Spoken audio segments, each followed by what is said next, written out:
So this is interesting. There was a guy who does journalism, and on his way back into the UK, as he got off the plane, he was met by counterterrorism police who detained him. And on his being detained, they explained who they were, that they were counterterrorism, and that he didn't have the legal rights to silence, to basically say nothing. You don't have any of that. Under these rules, you have to answer any questions when asked. You have to give over all devices and PIN numbers. And it's pretty invasive. So he said at the point he was also put through the usual digital strip search, right? So you don't take your clothes off, but it's a digital strip search. And then forced to give DNA, fingerprints, that kind of stuff. And it says, I've been detained under the Britain's 2019 Counterterrorism and Border Security Act, which the UN has branded draconian and repressive. Under its Section 3 powers, anyone entering British territory suspected of hostile activity on behalf of a foreign power can be detained, interrogated for 6 hours, and have the contents of their digital devices seized and stored. Hostile acts are defined as any behaviour deemed threatening to Britain's national security or its economic well-being. So if you gave away stuff that painted, say, for instance, Great Britain in a bad light, and then people from other countries, well, I don't want to deal with it, that would be against its economic well-being. Against its national security, well, they can give all sorts of things, because if questioned, they can always go, well, I can't give you the answers on national security. But the truth is they hide behind that when they've done all sorts of criminality. It said here, more disturbingly, Schedule 3 is suspicionless. Just suspicionless. That's amazing. Under its terms, it is immaterial whether a person is aware that activity in which they are or have been engaged is hostile activity, or whether a state for or on behalf of which, or in any interest of which, a hostile act is carried out or has instigated sanctions. I think I might have got that little bit wrong. Carried out and has instigated sanctions. There you go. Or is otherwise aware of the carrying out of the act. So it says basically, it must be quite an elaborate conspiracy when conspirators do not even know they're conspiring. So basically saying that if you're doing acts that you're unaware could be bad, then anyway. It turns out the British state wrongly believed that Greystone, this was the guy I had been working with, had a relationship with Russia's notorious FSB security service. They based their assumptions not on the evidence, why would you, but on our knack for producing factual investigative journalism based on documents passed to this outlet anonymously via burner email accounts. Such activity is common practice for Western media outlets, rights groups, and much venerated open source investigative outfits. We are not doing too well at reading today, so just bear with. Like the US government sponsored Bellingcat, if I and the rest of Greystone made any mistake, it was in publishing material the US, UK national security state does not want in the public domain. Now the British government is taking its war on investigative journalism to a new level. Though its little-known National Security Act, under this law, authorities in Britain have granted themselves the power to surveil, harass, and ultimately imprison any British citizen they wish on similarly suspicious, suspiciousless grounds. Dissidents of every stripe must now worry that everything they do or say can land them in jail for lengthy terms, simply for failing to toe London's rigid national security line. Among the top lobbyists for this authoritarian measures is Paul Mason, the celebrity journalist who posed as a leader for the British left until Greystone unmasked him as a security state collaborator, hell-bent on destroying the anti-war movement from within. Great. So British state finding their way into all sorts of different organisations, pretending to be all about them, but actually working from within to break up any sort of organisations that go against stopping their narrative meeting its full potential. That is, sending weapons and our people to wars which, I don't know, give them cheaper oil or look after their interests abroad or whatever it is.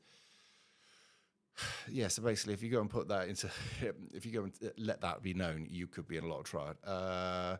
In December 2023, after processing for 18 months through paramilitary procedures, the British National Security Act came into force.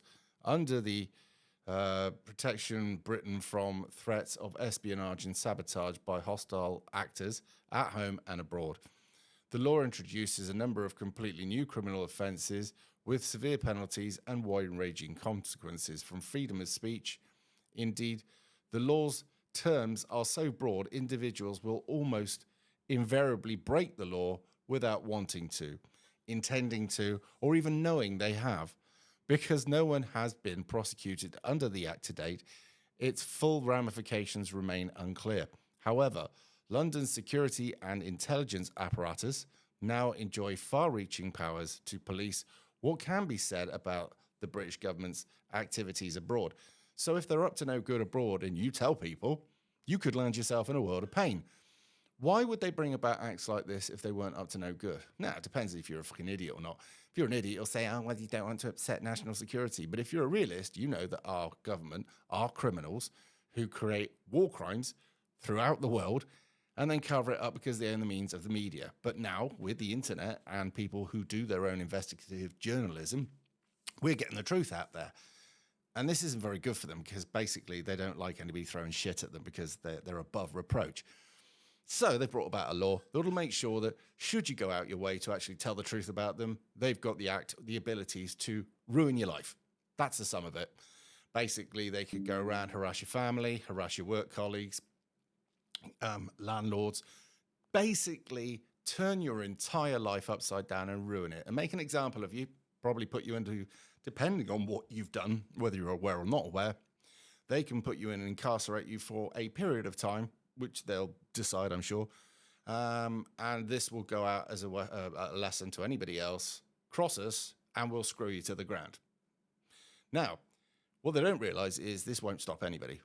Nobody will actually want to stop it. They'll actually want to do it even more. This reminds me actually of communism right back in the day where they brought back more and more rules and fucked people's lives over so hard and people went missing. And even when people went missing, it didn't stop people. It just made them more angry. If the UK government actually wants people to be on its side, then represent its people. Don't go off doing horrible things around the Middle East like Tony Blair and other people like him, just to help your globalist friends make trillions, millions, whatever, right? Do the right thing. Don't get involved in wars which are proxy or otherwise. Don't send our troops over to places to guard stuff that has no business to do with us. Nothing. Sending our troops to guard an oil field. Really? What? To keep the barrel prices down? What? And that's what our soldiers train for? They didn't.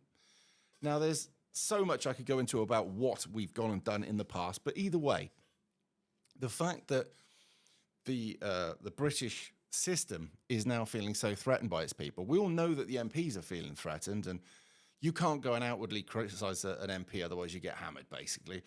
You can't go to an MP's house because obviously that's harassment, right? But you cannot put these people in a bad light because they're making more and more laws to make sure of it. But you can't now put the British system in a bad light because it'll affect us financially, or it might paint in a bad, or worse still, this will get out and make such an outcry that sooner or later we'll ask for a public inquiry. And then, God forbid, that we've had bad agents acting in bad faith around the world for financial gain, and that comes out. My God, can you imagine it? Because you sure as fuck it has happened, and sooner or later all this will come out. How bad is this government? How bad are governments before? How bad's the system? I used to grow up thinking that I lived in a great country, a country that we could be proud of around the world and that everybody else wanted to be like us. I'm now realising that many parts of the world see us as warmongers, criminals, bullies. Pick your name, right? And I'm not surprised that half the world fucking hates us. And that's not a good feeling because I didn't want that. And I'm pretty sure you didn't want that. But these scum in Whitehall, the scum in the back offices, the MPs that, when they get elected, forget about all the things they were elected and just do what the lobbyists tell them.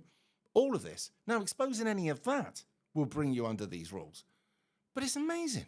I mean, espionage for calling out the truth. And what they're trying to do is get rid of the likes of things like WikiLeaks and many things like that. Anybody who gets good, credible information. Now, they'll always say that you're in cahoots with Russia because Russia obviously spies on us. And they have a very good way of doing this, all right?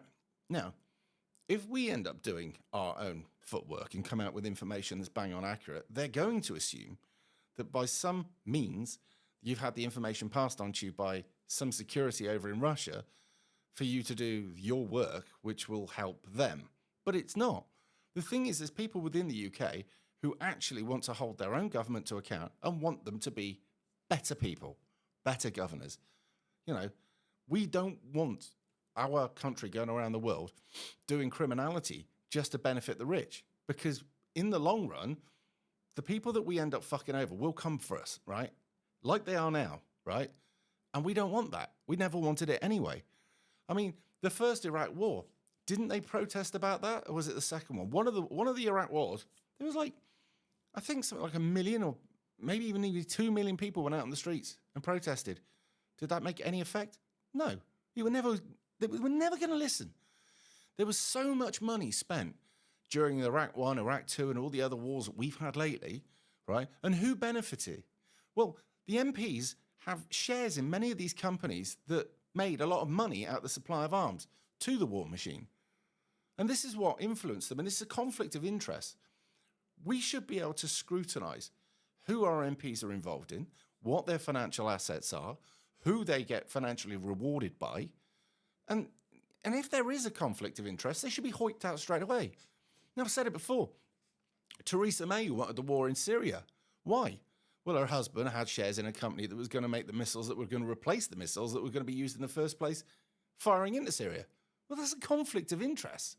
That's the leader of this country, right, who has a financial interest in sending us to war. I mean, that's bonkers. And then you look at this Roland Rat, fucking that muppet that's running it at the moment. Well, his missus family have an interest in the war that's going on over in Gaza at the moment because they've just bought up drilling rights from Israel so that when Israel takes over the land in Gaza, okay, and that's what's going to happen, then they can go ahead and drill. That's a conflict of interest. And this is the thing. These politicians, they earn stupid amounts of money from little side businesses, and these side businesses sway their opinions. We just simply can't have that. But that's what we've got. And that's what we've had for years. And we always wonder why the fact that is that our politicians don't do what we want. Well, they're not going to all the time. They've been financially rewarded to shit on us. And worse still, they'll carry on doing so until we can hold them to account. Now, how we do that is a different thing. Now, people have said to me, Simon, you tell us about the problems, but you don't give us answers. That's not my fucking job. That's your job. You lot out there, the thinkers, the managers, and all the rest of it, you have to network, all right? And you have to work out how you're going to protest. Now, the best way of protesting is financially to a lot of things. And we talked about that on the live stream, by the way, with the farmer. The only recourse that we have as people, because they don't listen to us, is financial. And we have to work out how we can stop buying something that these people have that they want to sell to us to financially punish them into doing the right thing. It's not so easy, all right? I get that. Now, I feel like people think that because you do YouTube, you should have all the answers if you're coming up with the problems. My job here is to let people who don't know what's going on tell them of the problem. It is not my job to come out with the solutions unless I can find a solution, all right? I'm not a magician. YouTubers are YouTubers. We are people that read what's going on, give an opinion, and let you decide what you think in the comments, etc. That's the point. Unless you actually want cheering up. Now, if you want cheering up, like YouTube used to be, because if you remember the old days when we used to have a crack, then you got to go and subscribe to my plant, Big Dave Green, who basically says whatever he fucking likes and has open panels, and it's fucking chaos. Big Dave Green, go and subscribe. He's gained over 500 subs in the last few days, and everybody had a laugh. Right, back to the story. If you want answers, what we need is people who have been in business, who are of sane mind, who aren't bent, who aren't corrupt, who are very, if they're not Christian-based, I mean true Christians, right, are very, very patriotic, who are interested in the best will or the best for this country. And you need these people who are used to managing to get lobbyist groups together, and to also organize how, as a people, we come up with ideas to financially punish those that need punishing. Now, when we do that, or when they do that, they come and tell people like us, and we put the information out there, and we all do it, and it has an effect. But at the moment, what else have we got? It's illegal to protest. Why would they make it illegal to protest? Unless they knew they were going to be doing a lot of bad things and they didn't want us having any recourse. Not that always protest makes a difference, as you can see with, say, for instance, the war. When they came out and protested, we didn't want a war. They went, I don't give a shit what you want. You don't have a say. Which comes back to the thing that we think we live in a democracy, etc., because we get given the option of voting. But both sides, Labour, Conservative, are two cheeks of the same arse, more or less, or they pretend to be different. And we're in a real bad area now. We're like undercover-ism, right? We think we're in a democracy, but when we vote and we go through all that, we still end up getting fucked by either side, and they do what they want. It's not the country I thought I lived in, but I have to say that we've lived under the democracy under the illusion of democracy for many years. Literally, I would say from the 90s onwards, and probably further back than that. All right, but these people who we believed that we voted in to run the country and to serve the public don't serve us at all, and I don't know for how long. But I would say for at least the 90s, probably before that, especially when they start signing things like the Barcelona Declaration, the Marrakesh and stuff like that, you realize that they really were acting against the interests of this country. But this act, like many other, will make sure that people who can find out where they've been working in the worst interests of this country, when they find that out and they've got the evidence and they want to put it forward, and that's when this lot want to come for you. Oh, no, no, no, no. Which reminds me, as I say, of communism. If you ever said a bad word about the state, at night time, somebody would come around, visit you, and you'd be taken off. Sometimes seen again, sometimes not. Who knows? That could be our future. I mean, these super prisons that they've made that have nobody in them at the moment, although our prisons, and they're built, right, even though our prisons are overcrowded. So what is that about? What is that for? You have to ask. I mean, people go, oh, you're being a bit conspiracy. Do you know what? The laugh is, what's conspiracy now be fact in 6 months? And many of the things that we were talking about, say, for instance, years ago, have happened. Many. All right? So when I start talking like this, it's not too far away from what could be a possible future for us. So bear with. Anyway, don't forget to like, share, and subscribe to all of my platforms. I've got many different YouTube channels, and as you can see, I can't live stream from this channel, so they're obviously not particularly happy. Whether I'll make 100,000, it's headed in that direction, but we don't know. But that, after that, who knows? But I've got 4 channels. I've got Reverend Simon, I've got 5 now, haven't I? Reverend Simon Sideways, Rev on a Rant, Simon Evans, Man Up, and My Plant, which has its own live streaming channel, Big Dave Green. And it was fucking funny, by the way. So, if you want a laugh, it talks about stuff, but obviously just rips the piss out of it in a brutally old-fashioned YouTube kind of way. But yeah, and we're going to have a lot of fun with that one. We're going to get some real funny characters in, and we will go through the news, but we'll fucking destroy it, and we'll have so much fun. Dave's, as I said, already debated live on air before and won. But yeah, it's a character we're going to go forward with, because at the moment it's all doom and gloom, isn't it? And we really do need to have a laugh. And under Dave, we're going to do that. So prepare for streams maybe once a week at some point. Who knows? Maybe on a Friday night, Dave will take the piss out of everything in creation, and Saturday night we'll do a serious one. I don't know. But there it is. Anyway, like I say, like, share, and subscribe. And if you've got any information you want to get to me, you can do it through Discord, Facebook, or Telegram. The links are all in the descriptions. Now, I've got to go and go to bed because I've got an early start, gym, then work. And there we go. See you in a bit.